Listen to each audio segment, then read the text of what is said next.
What's up? Welcome in. How about that game?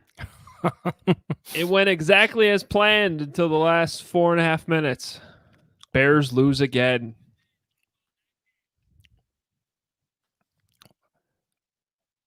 You got anything, John? Yeah, they were there. You're speechless. The YouTube channel was talking back to me there for a second. I am speechless after watching that crap. It was one of those games that leave you a little bit flabbergasted as Mitch Trubisky fumbles it within his own 10-yard line, and here come the Lions of all teams come out on top of there. But yeah, kind of speechless. But I got a lot to say at the same time, Adam. Yeah, well, welcome in. Welcome to everybody on YouTube for the second time in 2 weeks. We are live. For those of you that might be just listening to the podcast as normal, you can. I mean, this will still be a podcast. And if you missed it, well, we are, for at least for the last 2 weeks, we've been doing these live on YouTube. So you can check out our YouTube page. Should be in the comments on Twitter, whatever. You can find it. And for those of you following along, again, welcome. We do see your comments. We are able to interact with you a little bit during the show. And there's a lot to talk about here for sure. Hoge Adam Jahns here with you. You can follow us on Twitter at Adam Hoge, Hoge, at Adam Jahns, Jahns. And all of our post-game reaction live. At least mine is now, NBCSportsChicago.com. Your stuff's on The Athletic, theathletic.com/Hoge and Jahns. And, well, I want to talk about the ending, like the last 5 minutes and how many just weird decisions there were. But what's your biggest takeaway here? I fired everybody again. Again. We're at that point. It's like the John Fox season. I had like this running joke with everybody who brought that up to me. Like, I feel like I fired him 7 times in 7 different columns before he was like officially fired by the Bears. This is where we're at with Matt Nagy. He's going to be asked every week about his coaching stability, his coaching livelihood. It's bad. It's all bad. It's all on George McCaskey now. What does he do? I'm almost thinking he might be bold enough to pull the trigger on this week, which would be a complete break from the norm. I just wonder if he has it in him. Is he angry enough to finally do it? Yeah, I'd still be surprised because that's just not the track record in Chicago, certainly. But it's funny you say that because I did bring up a specific moment, and the moment that I compared this to. So the bizarre 4th and 1 run call there at the end of the game, and it gets stuffed, and it's just like this thing's been climbing the last 5 minutes. You're like, this disaster's coming. It's coming. And then bam, they run the ball and they get stuffed. That moment, to me, the thing I was thinking about was in 2017 when John Fox challenged the goal line play against the Packers, and it was he challenged to get a touchdown, and the ball got overturned, and the Packers got the ball. Packers got the ball, yeah.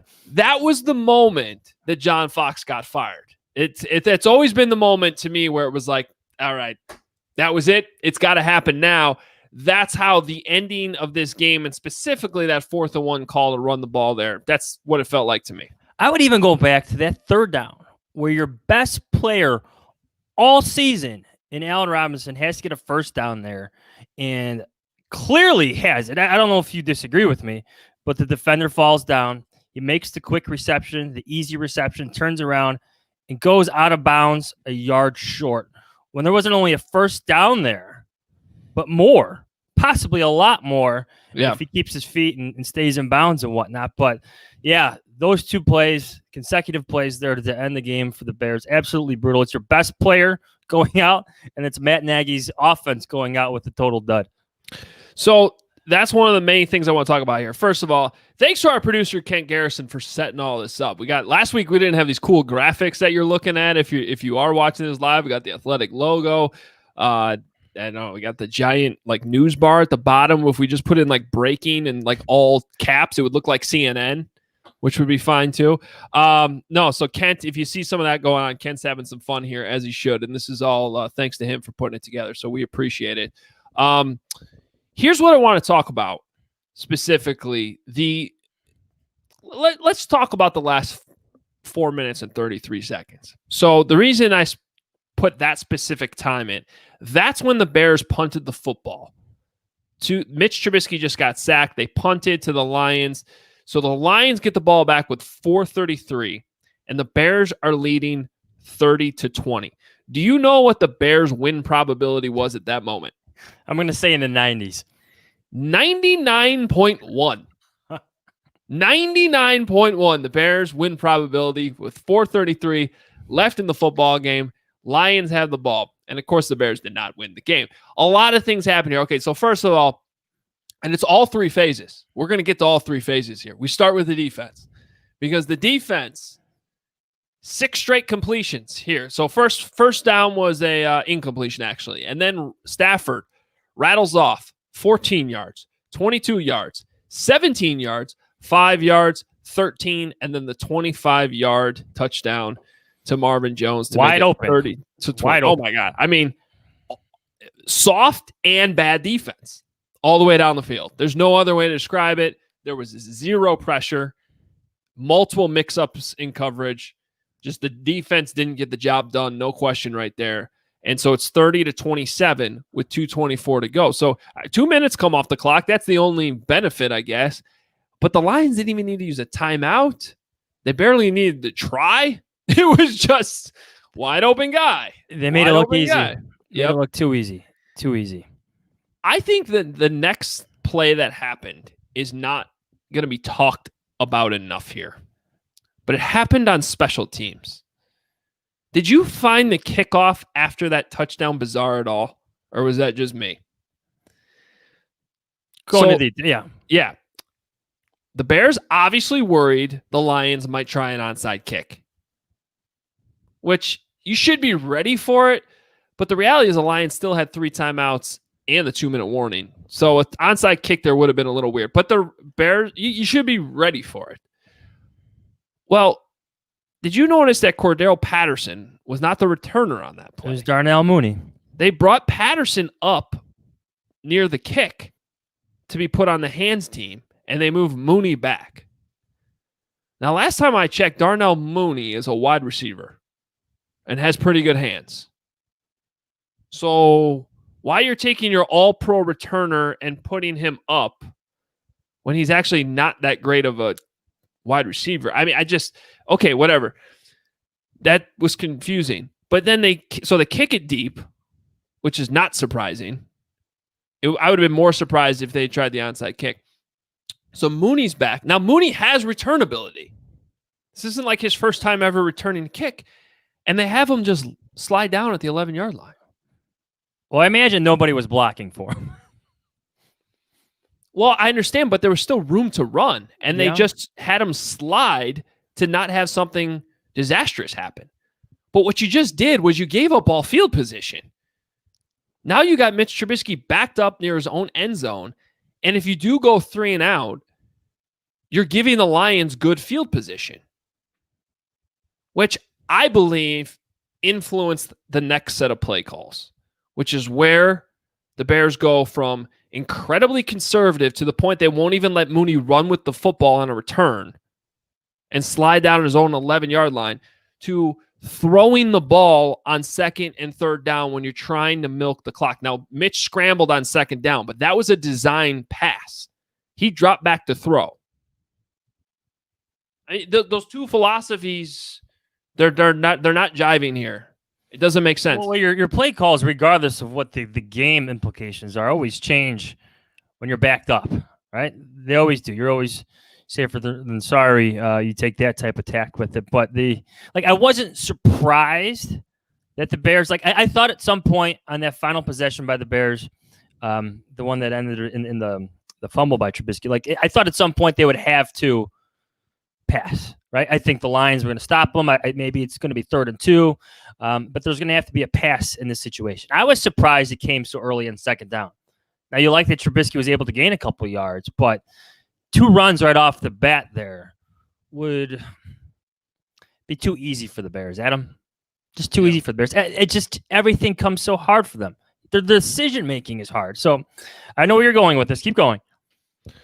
Well, and some of our commenters are bringing up something I was also going to bring up, and that is who is the best player on the field the whole game? Which side? Today. Stafford. Yeah. No, not Stafford. I could have thrown to some of those wide. Stafford was bad at certain points. Who was the best player? Okay, who was the best player for the Bears today? Allen Robinson? If that, David Montgomery? David Montgomery. Yeah. I thought it was very clearly David Montgomery. So David Montgomery had 11 carries for 62 yards in the first half. He had 6 in the second half with a lead. In a game you're in control of. You're in control of, like, the first time all season. You're in control of the game really from start to finish. The best player on the field is David Montgomery. He gets 6 carries in the second half for 10 yards. I don't know how you explain that. I mean, that's impossible to explain, really. Actually, I don't think it is. It's almost like classic Nagy getting discouraged by the run game and abandoning it, even though the stats say you shouldn't have it in the first half. You know, it also ties into. Says you should keep. I know. We've been there before, Adam. Yep. Classic Nagy. Well, it's all part of the equation here. So anyway, that leads to the disastrous 3rd and 4 fumble. Trubisky fumbles the ball. It's a play that, Nagy even said they're backed up in their own. He even referenced the fact that they were backed up, and which is why he felt like they had to get a first down, why they had to throw the ball. You're backed up because of your own decision making. You didn't need to be backed up. That's really hard to fathom. And then, he says it's a play they run in training on day 1 of training camp, and that it beats all coverages. Well, it didn't beat Romeo Okwara, who, according to Next Gen Stats, is number 1 in the entire NFL on third down pressures. Against Jermaine Ifedi, right, who's played right guard for the most of the season. Yeah, he wasn't playing right tackle on day 1 of training camp when you were running that play, apparently. It's just how much do you put that fumble on Mitch? Because I think there's a whole nother debate to be had here. Yeah, I think it's kind of a worthless debate. I 20%, not a lot on him. I mean, he took some blame afterward because he only had one hand on the ball, but he at some point you have to take one hand off the ball to throw it. If you can't throw the ball like this. Well, you can if you're fishing, but he was holding it with two hands. He was about to throw it, so he had one hand on the ball, and the right tackle gave up the pressure. They never should have been throwing the ball in the first place there. Yeah. So I don't know, 20%, Mitch, 15. Yeah. It goes back to that second down. You would want to run there. You got it too, but it's all frustrating. I don't like the Mitch blame. I just want to go on a tangent here. He played well enough to win. Like, absolutely. I know we're labeled Mitch Trubisky defenders on this podcast, but let's be clear. He played well enough to win. His right tackle gave up pressure, and sometimes the opposing player makes plays. That was a heck of a play by the defensive end, and what do you expect him to do there? Like, he's got to throw the ball. He's got to take that ball into one hand, and if you watch the replay over and over and over again, which I did, he's attempting a pass. Now, debate the pass call if you want, but I don't think this loss is on him. I'll put it that way. No, it's not. But his history, I still think, factors into this decision making. So let's go over the options here. It's 3rd and 4, and the Lions have 2 timeouts. So if you run the ball with David Montgomery, who, again, at that point had only had 5 carries in the second half, was the best player on the field. If he gets a first down, the Lions only have 1 timeout because they're going to have to burn a timeout there. They'd have 1 timeout with about 1:50 left on the clock. So at that point, even if you have to punt, you're punting with very, very little time left on the clock. The chances of the Lions winning are extremely low. You might say 99.1% low, which it was before that. If he doesn't get the first down there, because it is 3rd and 4, it's like not a gimme if you're running the ball. Well, they still have to burn another timeout. So you're punting, but the Lions, at least at that point, only have 1 timeout.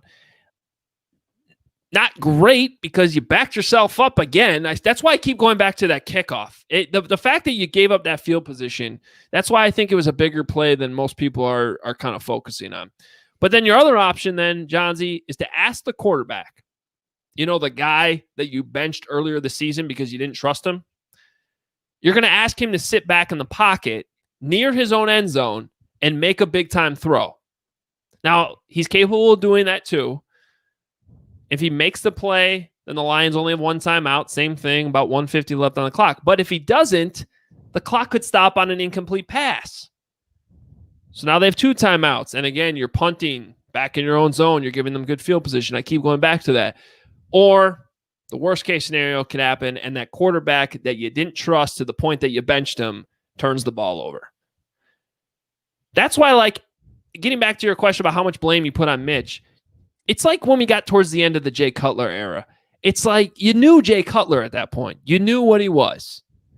And your risk mitigation shouldn't be factored into that decision. Just run the ball. Just run the ball there. You shouldn't have been throwing it. How much do you think it was desperation? I know Bill Lazor's calling the plays, but Matt Nagy has a strong say in what's going on, especially in those endgame situations. How much do you think it's the emotions of watching your defense get absolutely torched? Like you said, within like easily, like, do you trust your defense or do you trust your offense and that offensive line that has played well up to this point to go win you that game? Because that defense ain't winning you nothing today. They were brutal.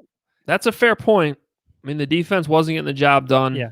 If there's one thing we've learned about the Nagy era is that sometimes the emotions of the actual gameplay they factor into his decisions. Like the classic Nagy thing we talked about, abandoning the run. Like we've seen that unfold with him countless times where his frustrations kind of overwhelm his decision-making. I almost wonder if he's just had it enough with his defense, and which is crazy to say because the defense is why he has a winning record here with the Bears, and here they are getting torched by Matthew Stafford. Like, who do you trust? Do you trust that quarterback you've been forced to go back to, or do you trust this defense that was gashed just moments ago, quite easily by Matthew Stafford? But again, running the ball isn't a punt. Like, you still have a chance to pick up the first down if you run it. So it's all part of the equation. The defense struggling too. But, to that point, it feels like sometimes he gives up the trust in the defense faster than he ever does in his offense, which really doesn't deserve much trust, if that makes sense. What the defense? Say that again. Sometimes it feels like he stops trusting his defense faster than he doesn't trust his offense. Which one of those two should have your trust more? Well, the defense should. I don't know if I agree with that. At least the past couple weeks, I feel like that Packers loss kind of like shook him quite a bit. you know, and you just see how the stats themselves have been trending very negatively for the Bears defense over the past several weeks as well. So, well, what do you think about the run on 4th and 1? I didn't like it at all. Didn't like it at all. To me, it's, and I can kind of see how this is. Somebody could throw this back at me, like, well, you're whining about how David Montgomery didn't get the ball in the second half, and then you're saying that you shouldn't run the ball with him on 4th and 1. To me, it's the clock. I'm not sure that passing in that situation would have given you any better chance of running the ball to actually gain the first down. To me, it has more to do with the clock. So there was 11 seconds left at the end of that play. So by running it, even if you had gotten the first down, you have to burn your last timeout. That's the thing to me about it. If you pass, you at least have the chance to get out of bounds. And if you don't, then fine, you use your last timeout. But by running it, you got 11 seconds to go, no timeouts, and you're still at the 19. So that at most gives you 2 plays. Yeah. No, they should have thrown it. It's that Allen Robinson plays is that one bad, hurts because bad. if he turns, I thought if he spun the other way, and look, I understand why you're trying to go out of bounds, but you do have that last timeout, and you should have that awareness. If he spins the other way, I think he has a lot of room to run. Just get the first down. Yeah, that was a bad play. Yeah. Well, big picture, it does seem really hard to imagine how the head coach, GM, maybe even the team president survived that one. Yeah, I'm trying to think of what type of disaster this compares to. We've seen some awful football games, and everybody here commenting, has seen the same. But just in terms of like disasters, where does this one fit, man? Like, it's for everything you just laid out. It was so mind-numbingly, forget blowing your mind. It's just so bizarre how this one played out at the end. And like you point to all the coaching decisions, the player errors. I just can't see. I don't know which one it compares to in terms of complete meltdowns like this. Well, I feel like someone pointed out the Denver loss in 2011. That was pretty bad. But they didn't. And there it is. Look at that. Kent's all over this. Great. That's amazing. That's a good, but I mean, I agree. That loss, in terms of just how losses feel, maybe not impact on the head coach, because obviously Lovey didn't get fired because of that game. But yeah, that loss, the way they blew it, Tim Tebow, a team you should have definitely beaten, running out of bounds. And then maybe that's where that comparison comes in, running out of bounds, different, wasn't necessarily clock, but running out of bounds now short of the first down. That's actually, I like that comparison. That's the Marion Barber game we're talking about. Yes. Yeah. Okay. Yeah. Yeah. There it is. Jason Miller, Marion Barber runs out of bounds. Oof. Oh, yes. So to go back to what you were saying, to me, Adam, it's when does this start? When does this house cleaning start? Then how far does this go? We've had this conversation on this podcast before. Like, it's Ted Phillips. That's where this discussion is now. Like, Matt Nagy, of course. Chuck Pagano, of course. Matt Nagy, of course. Ryan Pace, of course. Ted Phillips. It's probably about time for not only major restructuring, just a different brand of decision making. Just that's why I almost feel like firing them all should be on the table right now with 4 games left. If you're going to be different now. Well, I remember I did make the case with Fox that they should go ahead and do it. Well, that was bad. I can't recall the exact column I wrote. Might have been after that Philly game. No, I fired him after Philly. Yeah, I fired him after that Philly game too. Yeah. I remember being in that Philly press box being like, yeah, you might as well just do it now. Yeah. That's the day he gave me the answer. I vividly remember asking John Fox in that tight post-game press conference area, John, why do you believe you're the best coach for Mitch Trubisky's future? And he gives me, I don't give a flip. Remember that soundbite? I don't give a flip. That was his answer to my question about Trubisky's future. And gosh, here we are, December 6th, 2020, having a similar conversation, but varying degrees of painfulness now. Yeah. Well, man, I cannot believe they lost that game. And I think that part of it is if you just do GM and head coach and you don't do any higher, if you don't go up the ladder any higher than that, how do you expect to have the same like faith from your fan base? Right? Yeah. If you're just going to have the same, again, this goes back to what I talked about last week. If you're going to have the same people doing the hirings again, why should they believe at this point that the results are going to be any different? No, you shouldn't. You're just talking about Ted Phillips. Yeah. His role in the hiring process. Like he brings in football guys. He gives those football guys freedom. It's the process of giving that football guy the job. Yeah. That's what should be on George McCaskey's plate right now. Like, how far does this go? How much do we just need fresh voices in the hiring room? George McCaskey's going to be in that room. Has to be. He's the chairman of the board. Someone from the McCaskey family will be represented in this hiring process. But who does he turn to for help? It can't be Ernie Accorsi again. That's a disaster. We saw Ernie Accorsi's 2 teams play today. Right? That's a good point. Like, yeah. Where does this go? How does George McCaskey find the answers?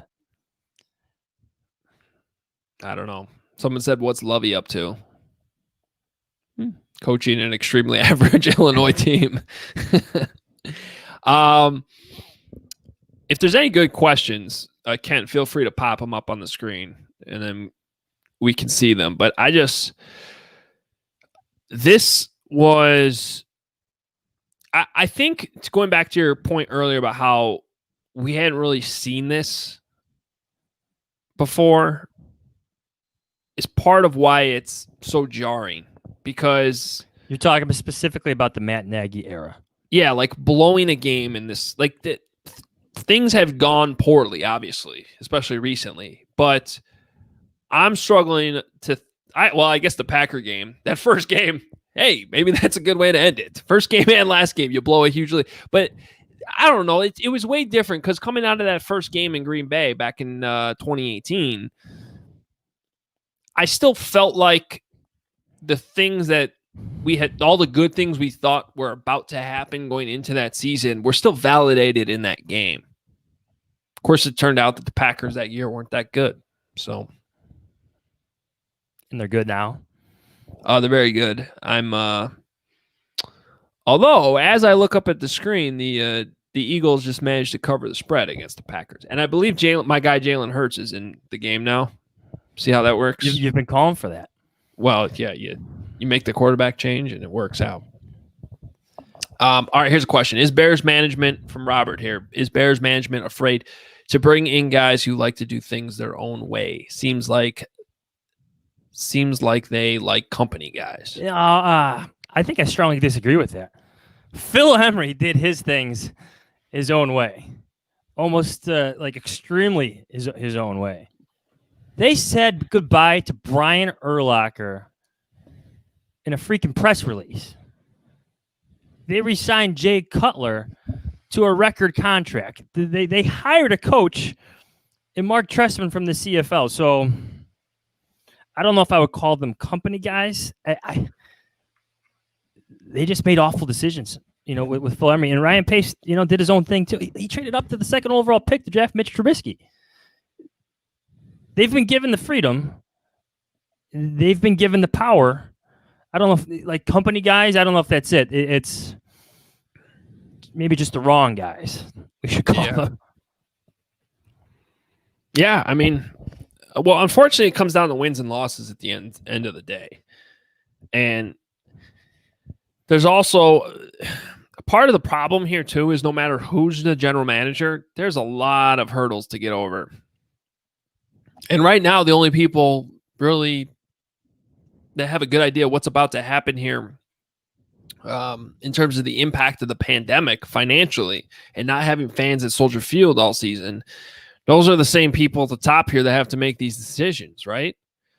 Yeah. So if you are talking about replacing somebody like Ted Phillips, that person has to come in and understand the losses that have happened this year, not just on the field, but financially as well, and come up with a plan to get over that.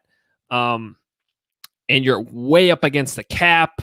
You don't have a quarterback. You don't have a high pick to get a quarterback. I hate to say it, but this is not that great of a situation to come into. No, it's not. It's not.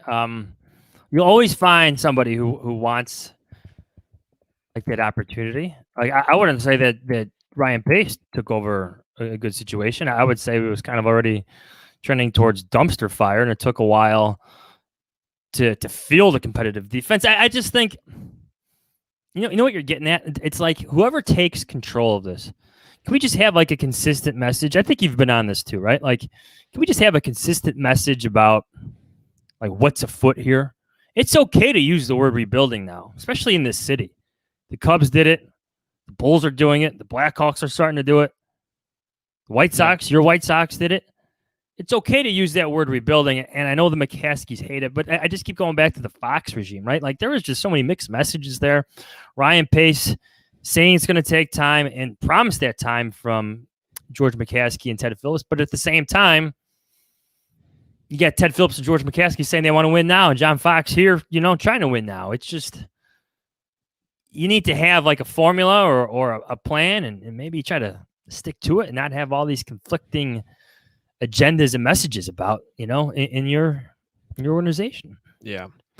You see the question there on the screen if you're watching. If you're just listening, the question is from Corey. It's time to start naming candidates for the next regime. Who do you guys got? I'll be 100% honest. I usually don't like having this conversation until the jobs are actually open, to be fair to the people that still technically are employed. But it's also natural that the speculation's out there. Names are coming in. One name I've mentioned before is Louis Riddick.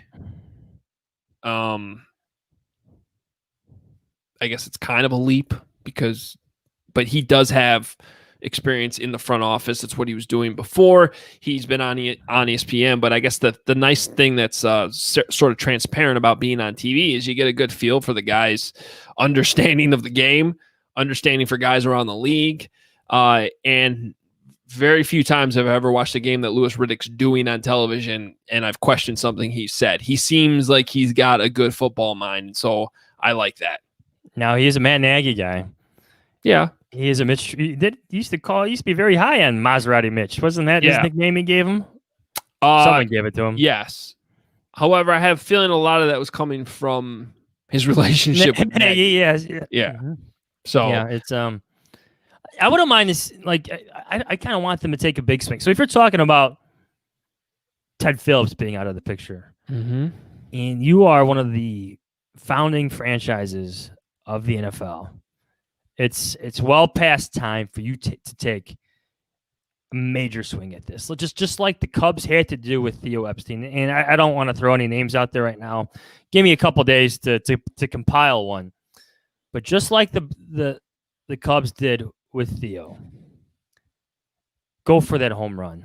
But there's not really I know feel out there right now. No, I know.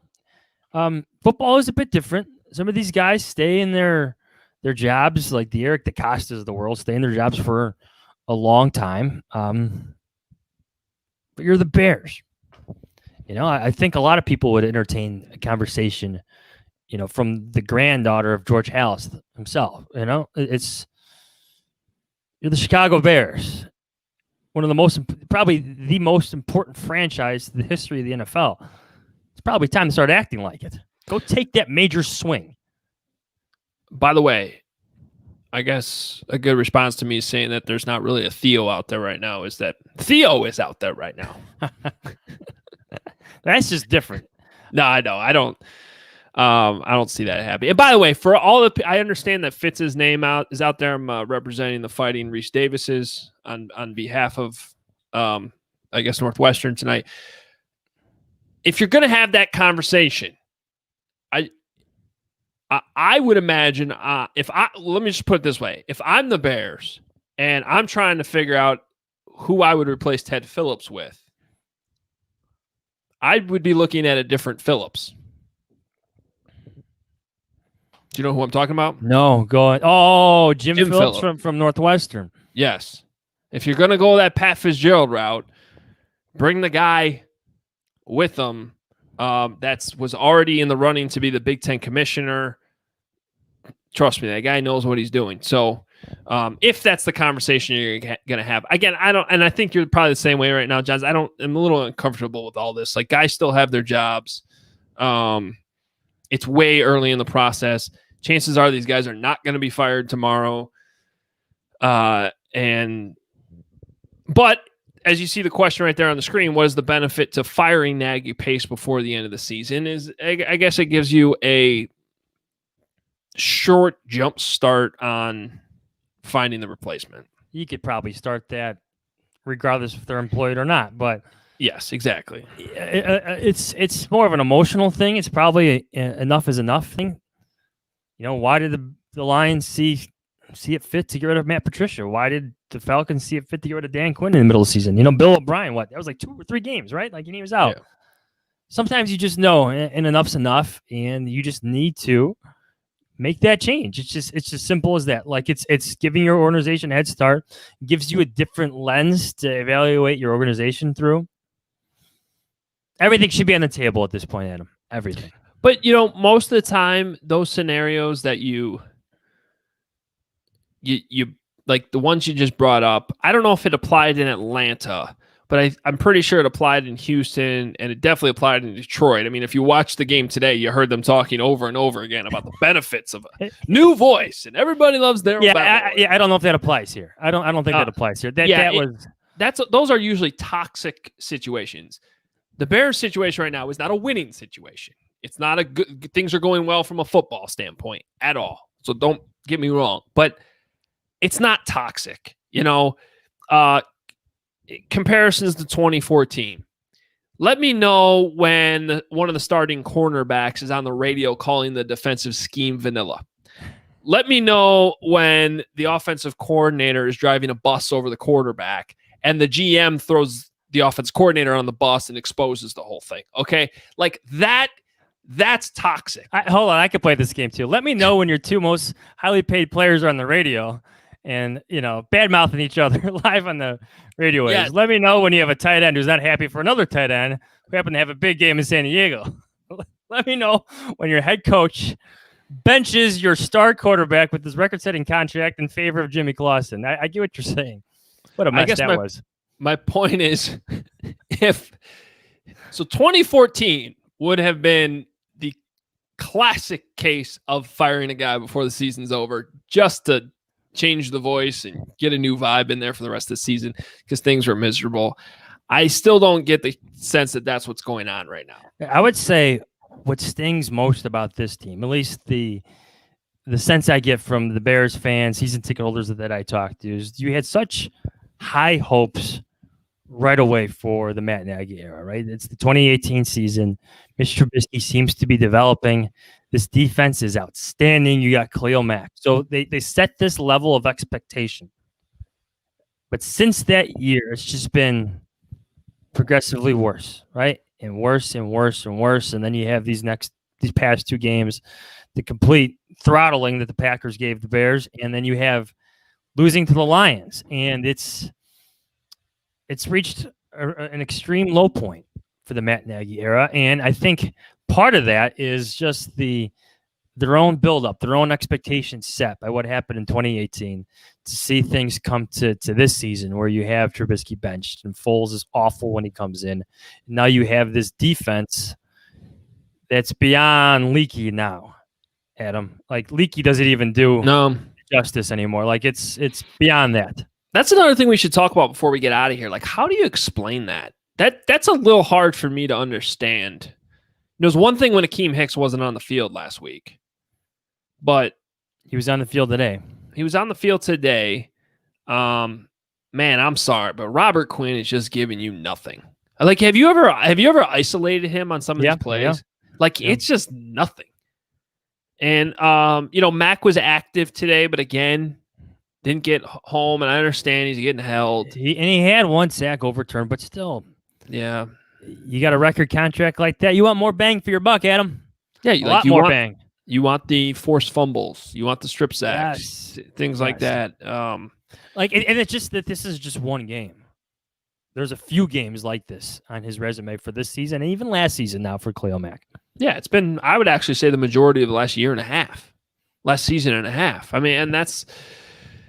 and the Quinn contract, man, that's just, it's not going, you can't, it would cost you more against the cap to get rid of him than to keep him. He's back next year. Yeah, like there's really nothing you can do about it. And then, you're pretty much stuck with Nick Foles too next year. Speaking of that question right there from Noah, what are the realistic options for the Bears at quarterback? Well, you got Nick Foles under contract, Noah. Doesn't that make you excited? People are bringing up Matthew Stafford's name today because there's a good chance that they might move on from him in Detroit. You can't afford that in Chicago. They're probably going to want to try to trade him. You can't pick up Stafford's contract. And I'm not even sure that's the right way to go. I mean, a player that's that old, I think you got to hope someone falls to you in the draft or trade up in the draft. What'd you say? I said trade up in the draft. Who's doing that trading up? I don't know. I really don't know. Me. I'm doing it. Shannon, I'm looking up your question right now.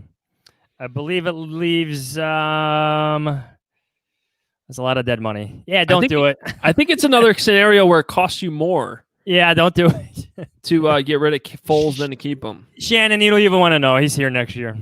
By the way, Foles isn't a bad backup quarterback to have, even at that price.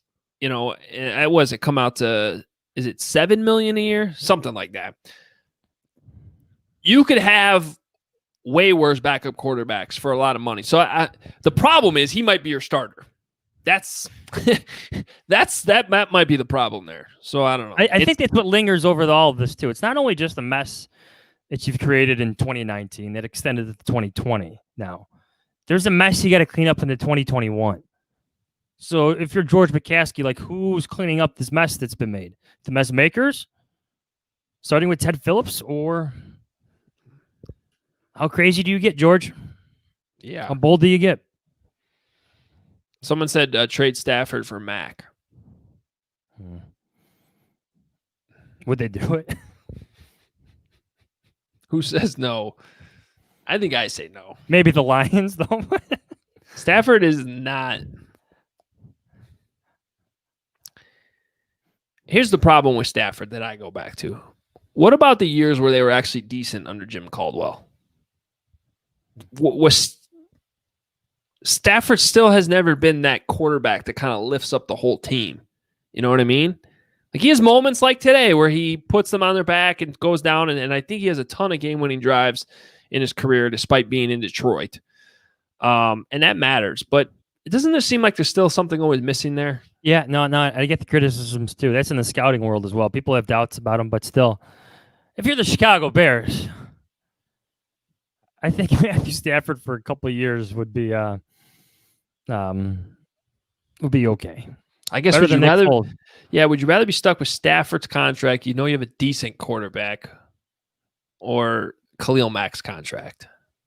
But I mean, Mack's not bad. He still makes a difference. You know, Jason Miller brings up a good point, because this goes back to the Ryan Pace and John Fox inheriting Jay Cutler, who did. Look, people have fallen more in love with Jay Cutler since he's retired and whatnot, but that set them back as an organization, not being able to move on to the quarterback position right away. And I almost wonder, to Jason's point, that if letting Foles walks away costs you money, keeping him costs you games. It's kind of like the Jay Cutler thing minus the steroids a little bit here. If whoever takes over the Bears, or even if Ryan Pace gets another crack at this, eat the money, start over. That Nick Foles experiment did not work, and especially for a new GM, whoever that person is, should definitely consider a full house cleaning at the quarterback position as well. Yeah. And by the way, that trade doesn't look good, I remember writing at the Combine about how that contract he had in Jacksonville actually may call for Jacksonville to have to throw in something extra just to get rid of them, like the Brock Osweiler trade. And instead, the Bears gave up a 4th-round pick. It's hard to make sense of a lot of this stuff. They thought Nick Foles was going to be significantly better than he actually was. Which goes back, and I know I've said this before, to a misevaluation of your own talent in your own locker room, and perhaps your head coach's offense. It's like believing in the system too much when in 2018, okay, there was some evidence that with improved quarterback play, it would work out. In 2019, it just wasn't there. And that's unfortunately been the situation that's continued here in 2020. Except for today. The offense was pretty good today. Yeah. Matt Nagy trusted his offense more today. It's when there's this many problems or this many, people to point fingers at. Again, this is where the major house cleanings start. And it doesn't even have to feel as bad as it did in 2014. There's problems afoot here, and you've given people a lot of time, you've given people a lot of money, and these problems, at least personnel wise, persist into next year. So yeah, there's a big mess to clean up here, Adam. Big mess. Wow, what a game today. I still can't believe they lost. 99.1% win probability is what they had. 0.9%. Way to go, Lions. Unbelievable. I believe that's even higher than when the Bears came back on the Lions in week 1. I think I owe Lions fans an apology, because I was hard on them for celebrating Trubisky starting, and they weren't right in that calls for Trubisky starting this game. But we always say that, here in Chicago, we say the Lions are the Lions. Well, the Bears just happen to be the Bears again for fans in Detroit. Did they not? Yeah. I mean, if the Bears defense did their job today, this game's not close. That Bears defense didn't do their job since the first snap. They didn't. That's why if you would have told me the Bears score 30 points, I would have said they win easily. Yeah. And it didn't happen. So I don't know. Hey, wanted to make sure I brought this up.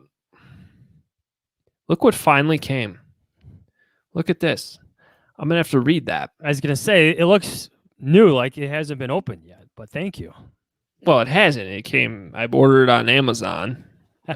Never got my media copy. Must have been lost in the mail. But the good news is I ordered it on Amazon and it came in 1 day. 1 day shipping. Yes. Not even 2 days.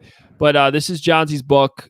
I haven't read it yet because it just came, but I will read it and you should read about it. You should get it too. So 1 day shipping on Amazon. How about that? Yeah. Thanks, my friend. There might be a Matt Nagy, Ryan Pace chapter that needs some updating here soon enough. Maybe a Ted Phillips chapter that needs updating as well. But is my name in this book? You are in that book. Oh, wow. Yes. I'll have to read it now. And the draft of Mitchell Trubisky, I think you are included in there. Oh, great. It's probably me like, what a pick. Yay. No, more about the surprise of it. Oh, yeah. More about the surprise. But yes, thank you. Check it out if you haven't, everybody. It's available on Amazon, Barnes & Noble, all those places as well. Really tried to keep the fan perspective in mind. Tried to find stories that haven't been told before.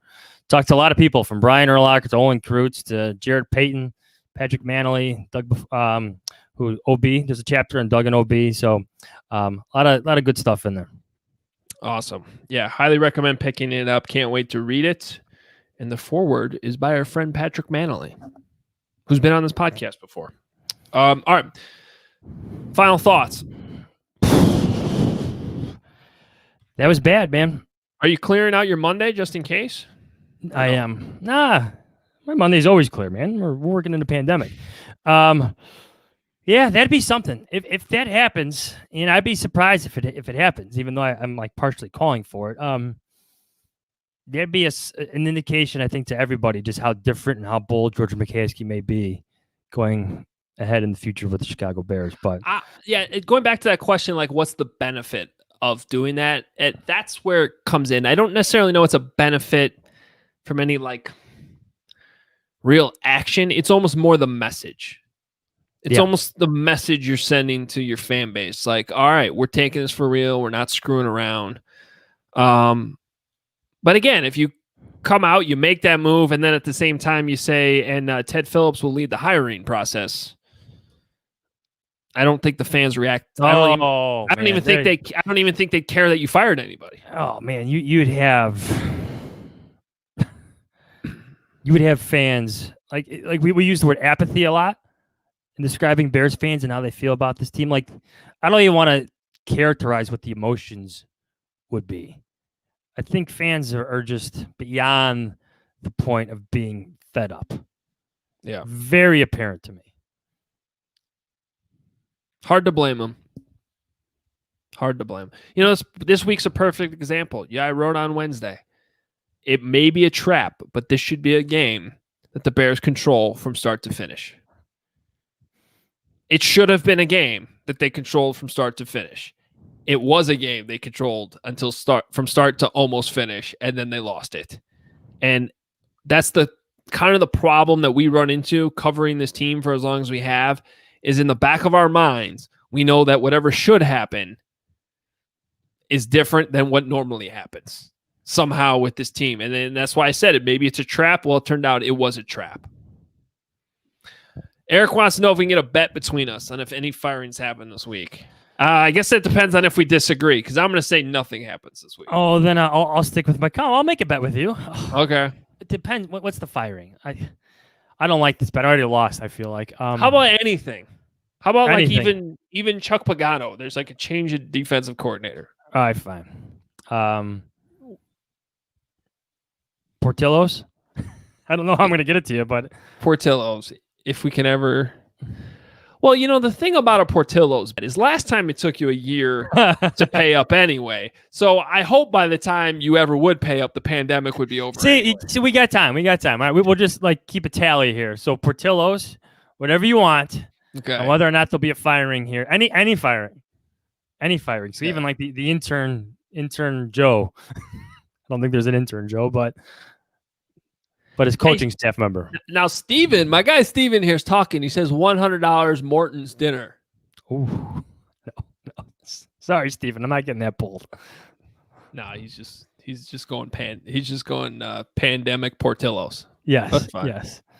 All right. Hey, Aaron Rodgers just completed another pass. That's a good way to end the podcast. Follow us on Twitter at Adam Hoge, at Adam Jahns. We appreciate you watching, listening. Hopefully you guys are enjoying this. Enjoy all the commentary too. It's kind of fun hearing the reactions in the comments during the show, which we don't normally get. Our buddy Ben, DoorDash. I can send you some DoorDash. Yeah. You could. You won't, but you could. I could. And a 6-pack of that longboard beer. Yeah. Matt Nagy's playbook said use Venmo. I guess I could. Matt Nagy's playbook still exists? That's mean. Read us. Post-game reaction up. NBCSportsChicago.com. Johnsy's on The Athletic. TheAthletic.com. The Fishman, too. We'll hear from him on Tuesday. And a very special guest on Tuesday's podcast. Yes. I'm excited to talk to and maybe do some sparring with. Be very excited, everybody. Very excited. Sylvie. Oh, you're going to... Okay, that's fine. Let it out. I asked you before the pod if I could tease it. You said yes. That's okay. Mark Silverman, everybody, from ESPN 1000 will be on Tuesday's show. He's coming on. I'm looking forward to it. It's going to be fun. He's going to be all fired up after this one. Yeah, is he going to be mad at you again for? No, I don't think so. I think we actually may be on we're on the same team. I just think we disagree. It seems like it. Yes. Okay. Sylvie and Johns unite. Beware, world. That's when you know things are change must be on the way then. Anyway, thanks for everybody interacting, watching, listening. If you're listening to the pod, we appreciate it. We'll be back Tuesday. Should be a fun episode with Mark Silverman, Hoge Jahns. We will talk to you then. See ya.